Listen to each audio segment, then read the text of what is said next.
Hey, what's up, y'all? It's your girl Sharita, the behavior and literacy strategist in here jamming to Jasmine. Boy, oh boy, I was in here jamming. I'm at the park. I have an appointment coming in a few, but today was so beautiful I decided to get out and do my consultation right in the car. Okay. It's a good one. I got a good one for y'all. Come on in here and say good morning. Good morning to y'all. I'm in Jersey. Okay, I know some of my moms in the program, my students are from all over the place, from Dallas, Texas, from Alabama, from North Carolina, from New York, representing New York, right? New Jersey with me, right? Washington, D.C., Illinois, all over the place. Hello, Brittany. Good morning. Good morning. Good morning. That's right, girl. Come on in here and say good morning. I got a good one for you today. A good one, okay? And I need to talk about this because I'm talking to, during my consultations, I'm meeting a lot of moms who have a big fear. They talk to their child's teacher, and their child's teacher is telling them that they need to repeat a grade this year. And I wanted to hear from moms out there, if you're having the same kind of conversation, how that feels to hear that, you know, your baby hasn't met the requirements to go on to the next grade, okay? Here we were having they were having a pandemic education. A lot of kids, Brittany, my daughter has been doing virtual schooling since the beginning of the year. She didn't do hybrid. And they just got the hybrid going, but plenty of times they sent us an email and called us and said, you know, we're going to open up the school so your child can start school again on Tuesday. And then we get an email right before it happens to say we're in a red zone, so we're not going to do it. We'll try again next month, that kind of thing, right? So my daughter's been home the whole entire this whole entire year. She's been doing virtual learning, and we've been keeping it that way. But there's been a lot of problems with virtual learning for kids. Now, first, in order to understand this, we need to think about the classroom, how kids were learning in the classroom. If your child was in the classroom and they were struggling with keeping up academically, they were reading below grade level, if they weren't doing all their classwork or homework assignments, or it took a lot or hours to get them to do their homework, right? If you were experiencing this and they were very unfocused when it was time for them to work in school and also at home, if you were already having these problems when they had to do virtual learning, that just made it worse, right? Because now there's less structure, and kids who are struggling academically, reading below grade level, they're falling behind as far as their literacy is concerned, as far as their reading, writing, reading comprehension, spelling. If they've fallen behind and they have behaviors that are getting in the way of their academic progress, they need structure most of all. Okay, that's why we put a structure in place, we put a behavior modification system in place, and we focus on growth. But they need that. You understand what I'm saying, Brittany? They need that. So when they get less structure, it's even worse. Okay, it's more difficult for the teachers to reach them. It's more difficult for them to feel like they'll have any consequences for not participating, at least in school. If they're not doing their work and they want to go outside and play during recess, or if they, you know, when I was in the classroom, I used to keep my kids in for lunch. If they owe me work, you're not gonna be out there running around playing. and I don't have my assignments, okay? You're gonna be in the classroom eating lunch with me and doing my work, okay? So this is even harder to reach kids and keep them on track when they're at home. So if they're already struggling academically, and they're already struggling with focus and behavior, and already struggling with completing their assignments, and need a lot of one-on-one attention, couldn't function independently in the classroom, now their work, what did they learn? How did they grow during this year? Okay, That's the huge question. So the teachers still have, to test them and assess to see if they're ready for the next grade. The teachers still have to do that. So at the end, even though it was a pandemic, even though the kids were engaged in virtual learning, even though they didn't get that one-on-one attention that they needed, even though they never learned how to function independently, even though they had issues with reading and function on grade level already, all that stuff is factored in. But the question is, in September, or for some of my students in August, right? Will they be able to keep up in their current grade? That's the question. Will they be able to function in the next grade? Okay? So we could say, yeah, they shouldn't be held back because of the pandemic and because of all these problems. Yes, that's part of it. But do you want your child to go on to the next grade and then for them to struggle even more because they didn't get what they needed and didn't master certain things during this school year? That's the question to ask yourself. And for me, as a mom and as a coach, I would want my child to be equipped to function in the next grade. And as a coach, that's my focus for my students anyway. I run my coaching program much like a classroom, and I even tell my students, act like we are in the classroom and I'm right in front of you. I told one of my students when he was trying to act up on the other side of the screen, I said, pretend that I'm sitting right next to you at that table. And he said, no, this is not time to lay down. You have to sit up, because when you're in the classroom, you're going to need to sit in the chair. You need to focus. You need to keep on track, stay on track. You need to keep up with me. When I move on, you better be ready to move on. You better come to class prepared with your notebook and your pencil ready. Okay. Don't tell me my mom didn't tell me where my pencil was, or or my mom didn't tell me what time it was. You need to know what time it is. All right.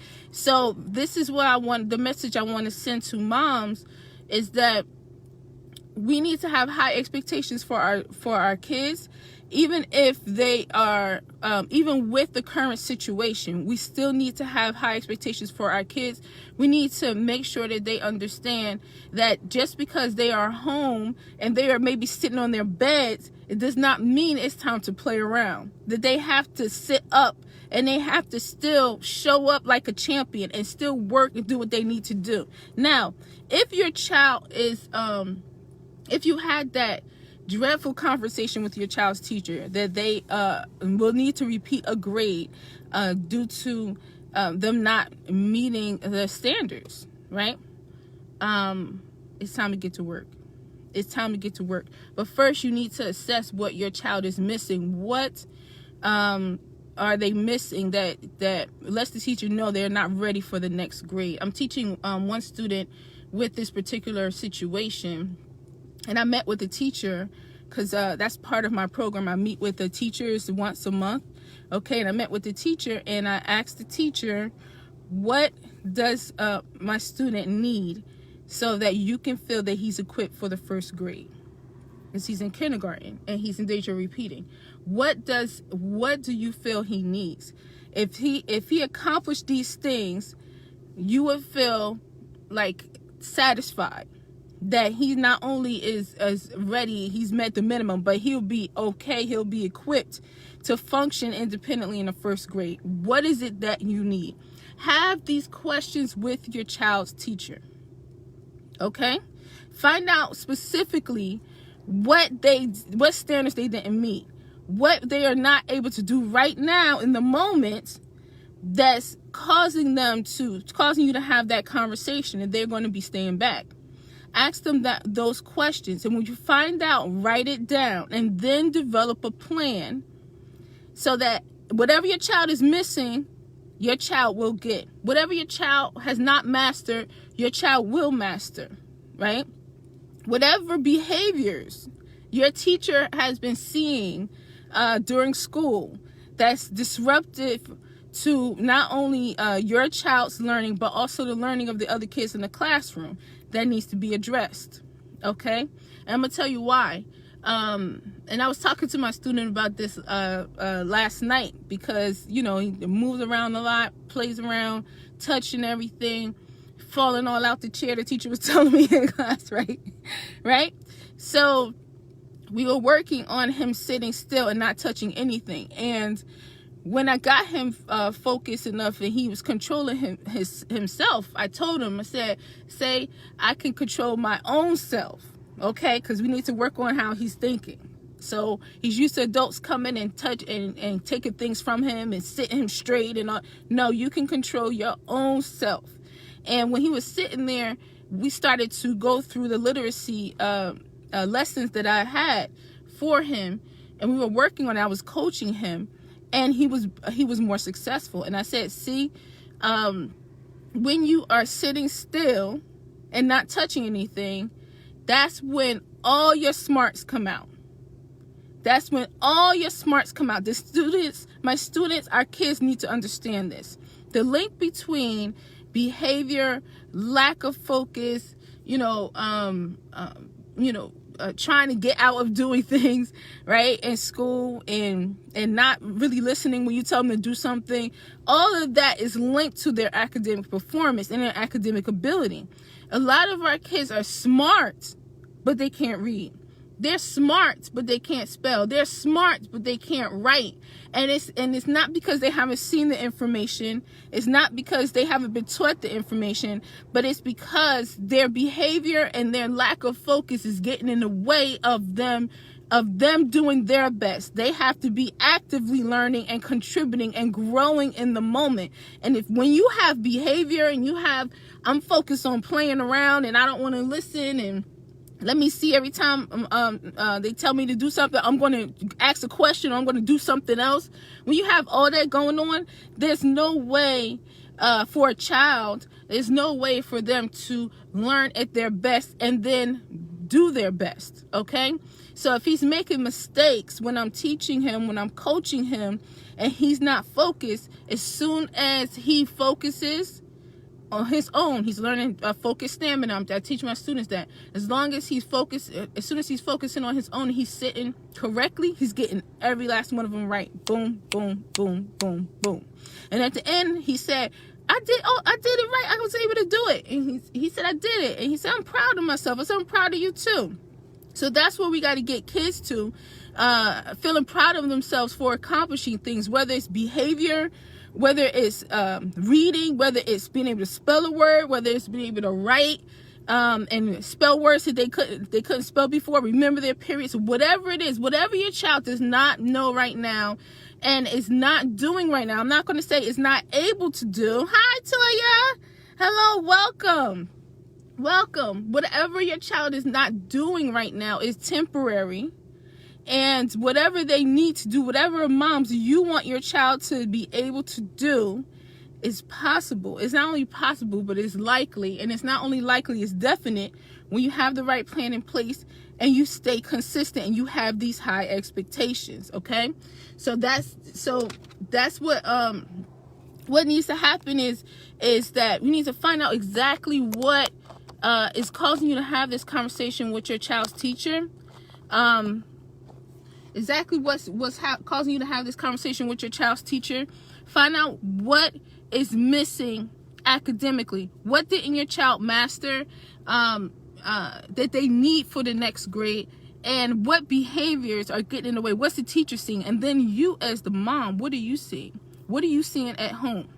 Because a lot of the behaviors that kids display in the classroom that gets them into trouble shows up at home.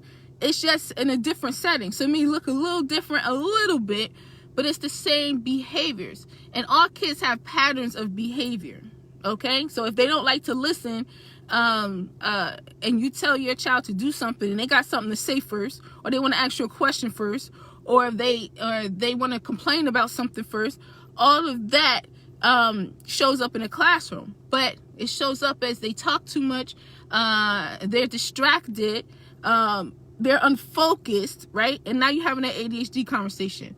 But when you understand your child has that bad habit, and they get into that habit, underneath it all is they just don't want to listen.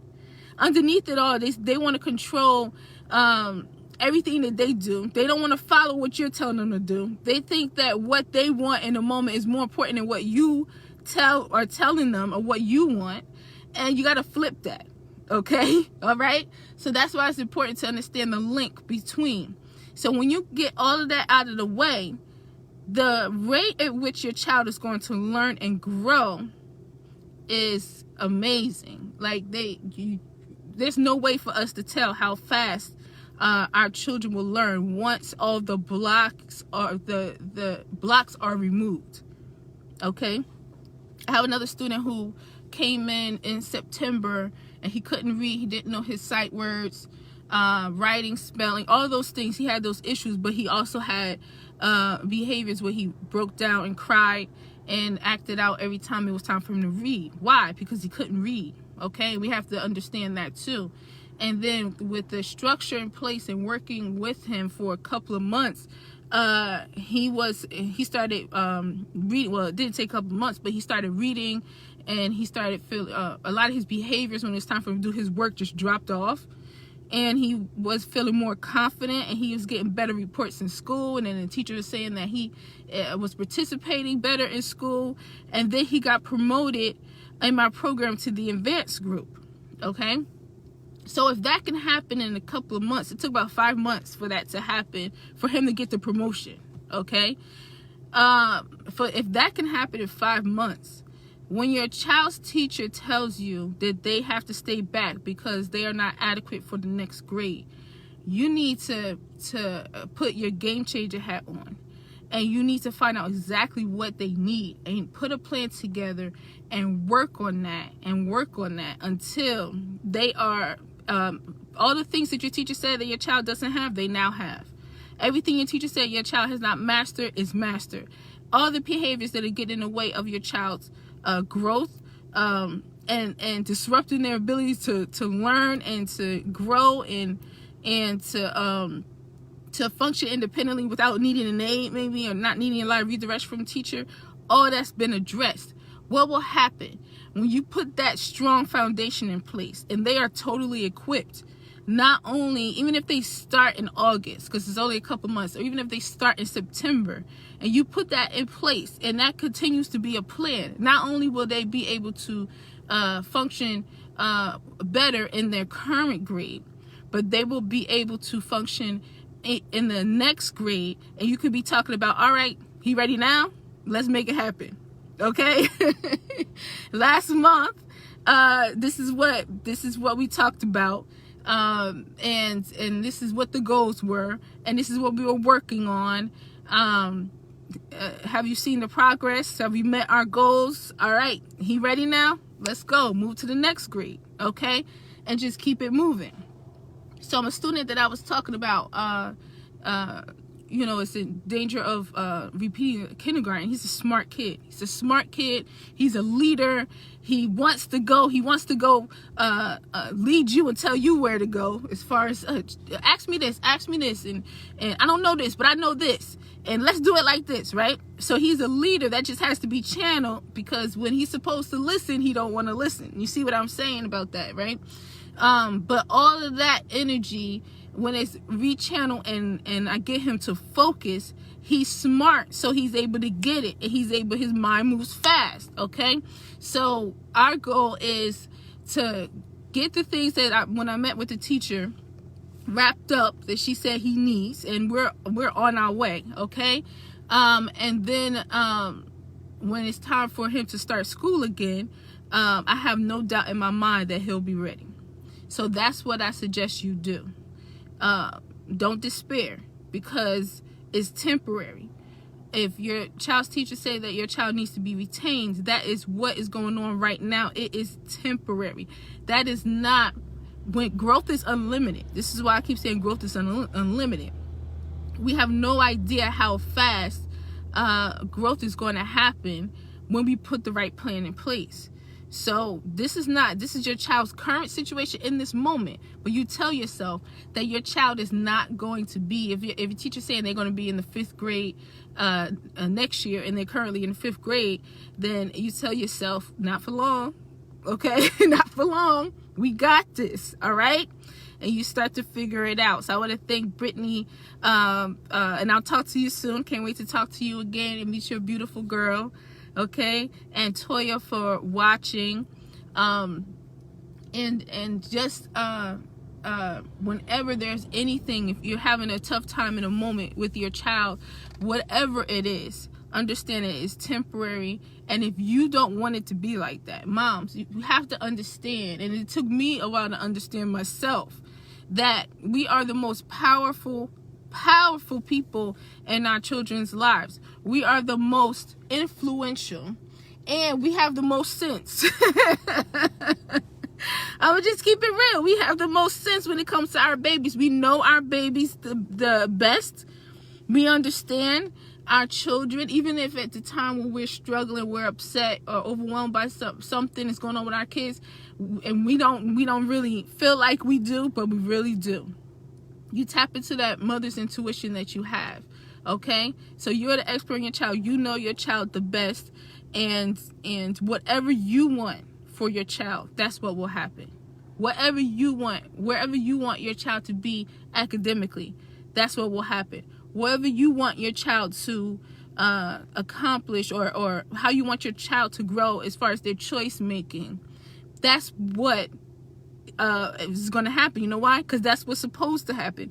You know what's best. So you put the right plan in place, and you stay consistent on it, and you take care of yourself for the tough times, okay? I understand that as a mom, but understand it's your world, okay? And if your world is followed, your lead is followed, and you take care of yourself, then your child and your whole family will be just fine. But you are the most important person, okay? You got that? Oh, my auntie is here. Hello, auntie. My Aunt Carolyn is here, y'all. My Aunt Carolyn taught me. I love words, and literacy is my specialty, okay? Helping kids who are reading, functioning below grade level, for them to read at or above grade level and function that way as well. And I also combine behavior and literacy growth strategies, because like I said, a lot of behaviors are getting in the way of our children's academic success. Okay, so you can't just do it one at a time.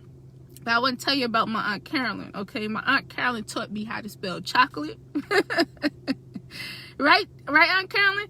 Taught me how to spell chocolate and taught me how to spell tomorrow. And I remember it. I was a little girl, and I remember her, the way she was forming her mouth and the way she was making me pay attention to each part of the word. And when I teach my students, and I slow things down for them, that's exactly how I teach them. I separate each part of the word, and they have to see each part.